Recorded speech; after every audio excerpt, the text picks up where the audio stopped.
দিচ্ছে। জানি না তোদের মা সন্তুষ্ট হয়েছে কিনা। সন্তুষ্ট হবে না কেন? আপনি ভক্তি ভরে মায়ের চরণে আজ দুহাত ভরে পুষ্পাঞ্জলি দিয়েছেন, মা অবশ্যই সন্তুষ্ট হবে। কিন্তু কই তোদের মা তো আমার সঙ্গে কথা বলছে না। বেশ সর্বকে দর্শন করার কথা বলবে আপনার সঙ্গে। পুত্র চন্দ্রধর,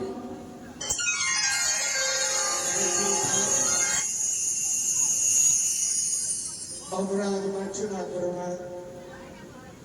এতদিন ধরে তোমার সাথে বাদবি সম্পর্ক করে গেলাম,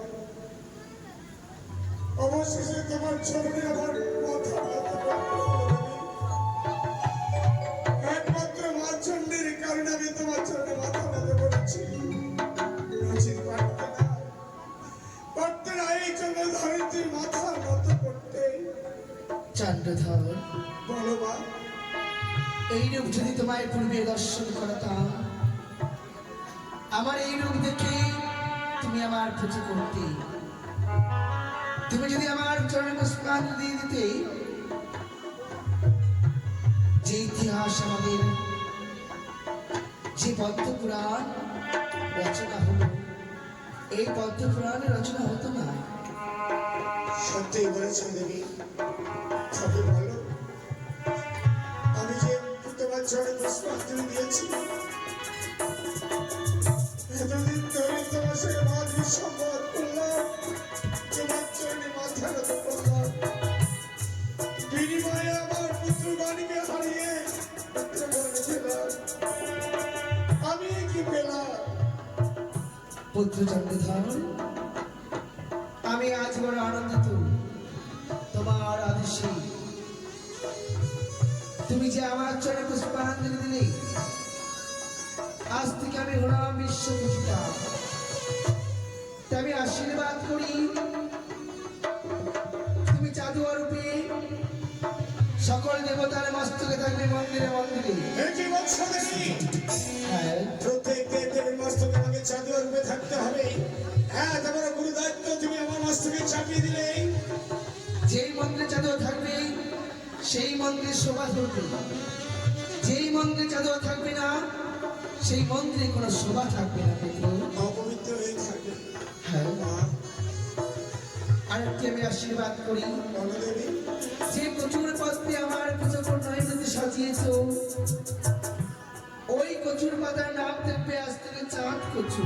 সাত বছর প্রমাণ থাকবে সিঁদুরের বিন্দু এবং চন্দনের বিন্দু। তাই হবে দেবী, তাই হবে। তোমার চরণে দেওয়ার মধ্যে কিছু নেই। পুত্র চন্দ্রধর, এবার যে তোমার কাছে আমি দুইটি জিনিস চাই। দুটি জিনিস? হ্যাঁ পুত্র, বলো দেবী। তোমার কনিষ্ঠ পুত্র দুর্লভ লক্ষ্মীধর এবং পুত্রবধূ বেহুলাকে আমার হস্তে তুলে দাও। না, না, না, দেবী, না। এ হতে পারে না। যে আমার হারানো পুত্রগুলোকে ফিরে নিয়ে এসেছে, এত ভালো সহ্য পরিপূর্ণ দিয়ে আমার সেবার চপ্পলা এনে দিয়েছে, সেই পুত্রবধূ পুত্রকে আমি তোমার হাতে তুলে দিতে পারি না। আমার আরো পুত্রবধূ রয়েছে, তাদের ভেতরে যে কোনো পুত্রবধূকে চাও আমি সানন্দে তোমার হাতে তুলে দেবো। তোমার যে অন্য পুত্রবধূ রয়েছে তাদের যে প্রয়োজন নয় আমার, কিন্তু বেহুলা লক্ষ্মীধরকে জানো, তারা ইন্দ্র সভার প্রধান প্রাপ্ত কুসংবিদ্ধ।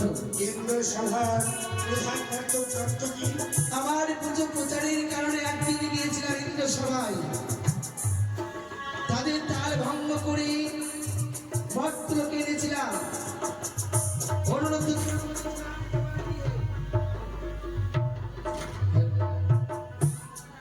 জন্ম দিয়েছিলাম তোমার ঘরে লক্ষ্মীন্দর রূপে, বেহুলাকে জন্ম দিয়েছি, উষাবালিকে জন্ম দিয়েছি উজনি নগর সাহেবের ঘরে।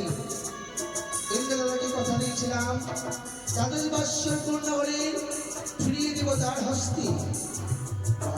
যদি আমি ফিরিয়ে না দিই তবে যে পক্ষ রঙ্গন হয়ে যাবে দেবের মানে মিথ্যা হয়ে যাবে, ধর্ম যাবে রসার করে। বুঝতে পেরেছি দেবী, বুঝতে পেরেছি। তুমি স্বার্থের জন্য তাদেরকে নিয়ে এসেছিলে, স্বার্থ পূরণ হয়ে গেল। আজ তুমি আমার কাছ থেকে পুত্রগণকে কেটে নিয়ে চলে যাচ্ছ। দেবী, বলতে পারো আমি পিতা হয়ে আমি কি করে তাদেরকে বিদায় দেব? পারবো না। পুত্র, তুমি নয়নে বাড়ি ছাড়ো না পুত্র। আজ যে তুমি আমার পুজো দিয়েছ, এই হচ্ছে শ্রাবণের মাসের সংক্রান্তি। এই শ্রাবণ মাসের সংক্রান্তিতে তোমার হস্তে আমি পুজো পেলাম। প্রতি বছর এই শ্রাবণের সংক্রান্তিতে যখনই আমার পুজো করবে,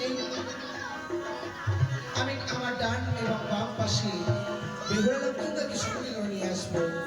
কথা দিলে হ্যাঁ পুত্র, আমি তাদেরকে দেখতে পাবো। অবশ্যই পুত্র। বেশ, ছয় হবে যাবে না। তবে তোমার পুত্র পুত্র বলে কি আমার হস্তে তুলে দাও পুত্র। আর এইভাবে তুলে দিতে পারবো না।